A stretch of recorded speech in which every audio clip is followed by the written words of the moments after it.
ito ay rated SPG. Striktong patnubay at gabay ng magulang ang kailangan. Maaaring may masiselang tema, lengguwahe, karahasan, sexual, horror o droga na hindi angkop sa mga bata.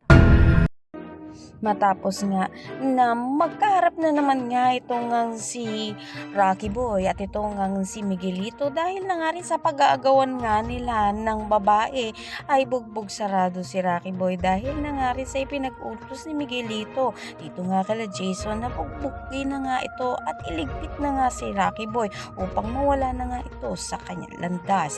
Kaya naman dahil dito hindi na nga nakalaban pa itong si Rocky Boy at wala siyang kalaban-laban na pinaligpit nga siya at itinapon nga siya dito nga sa gilid ng basura. No kung saan habang naman naglalakad sila tanggol papauwi nga sa kanilang kuta nang hatid nila itong si Ponggay at nakita nga nila ito.